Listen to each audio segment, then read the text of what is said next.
കരച്ചിലൊക്കെ ഉണ്ടാവും. പക്ഷെ നമുക്ക് മറക്കാനുള്ളൊരു ഇത് തന്നിട്ടുണ്ട്.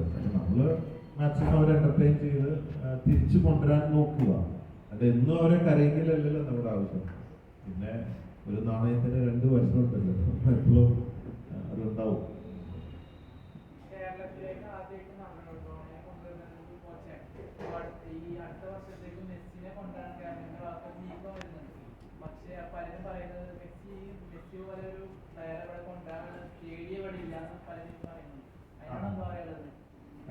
മെസ്സിയെ കൊണ്ടുവരാൻ പറ്റുന്ന ഒരു തരത്തിലുള്ള ഒരു സ്റ്റേഡിയം, ബോച്ചെ 1000 ഏക്കറിൽ ഒരു വലിയ സ്റ്റേഡിയം തുടങ്ങണമെന്ന് ഒരു ആഗ്രഹമുണ്ട്. ഗവൺമെന്റ് മെസ്സിയെ കൊണ്ടുവരുന്നുണ്ടെങ്കിൽ പിന്നെ ഞാൻ കൊണ്ടുവരേണ്ട ആവശ്യമില്ല, ഇല്ലെങ്കിൽ നോക്കാം, ഇല്ലെങ്കിൽ മറ്റാരെങ്കിലും കൊണ്ടുവരാം എന്നൊരു ആഗ്രഹമുണ്ട്.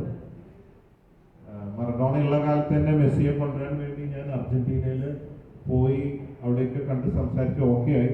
ആ സമയത്താണ് മെസ്സിയും മറഡോണയും തമ്മിൽ തെറ്റിയത്. അതുകൊണ്ട് പിന്നെ ഒരു വണ്ടിക്ക് പോയില്ല എന്നായതുകൊണ്ട് അന്ന് അത് മാറ്റി വെച്ചതാണ്. അല്ലെങ്കിൽ അന്നേ രണ്ടുപേരും ഞാൻ ബ്രാൻഡ് അംബാസഡർ ആക്കാനുള്ള പ്ലാൻ ആയിരുന്നു.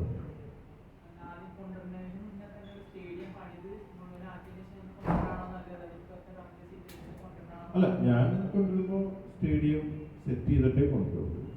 ഒരു ഓപ്ഷൻ വയനാടാണ്, അവിടെ ഇഷ്ടംപോലെ ലാൻഡ് ഉണ്ട്. അല്ലെങ്കിൽ പിന്നെ ഇവിടെ എനിക്കൊരു 62 ഏക്കർ ഭൂമിയുണ്ട്, അല്ലെങ്കിൽ വേറൊരു ലാൻഡ് വാങ്ങാൻ നോക്കുന്നുണ്ട്. അങ്ങനെ വലിയൊരു സ്ഥലത്ത് സ്റ്റേഡിയം, അതിനോട് ബന്ധപ്പെട്ട സൗകര്യങ്ങളൊക്കെ ഒരുക്കിയിട്ട് ഒരു 1 ഡേ സെലിബ്രിറ്റി മാച്ച് വെക്കുക.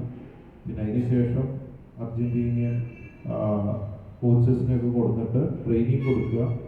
അങ്ങനെയൊക്കെ ഒരു നമ്മുടെ കാലത്ത് തന്നെ ഒരു വേൾഡ് കപ്പിൽ ഇന്ത്യ കളിക്കെങ്കിലും ചെയ്യണമെന്നുള്ളൊരു ആഗ്രഹമുണ്ട്. അതിൽ എന്തുകൊണ്ടും കേരളത്തിൽ നിന്ന് കുറച്ച് പേര് ഉണ്ടാവണം എന്നൊക്കെ ഒരു ആഗ്രഹമുണ്ട്. അതിനു വേണ്ടി ശ്രമിച്ചു നോക്കണം എന്നൊക്കെ ഉണ്ട്.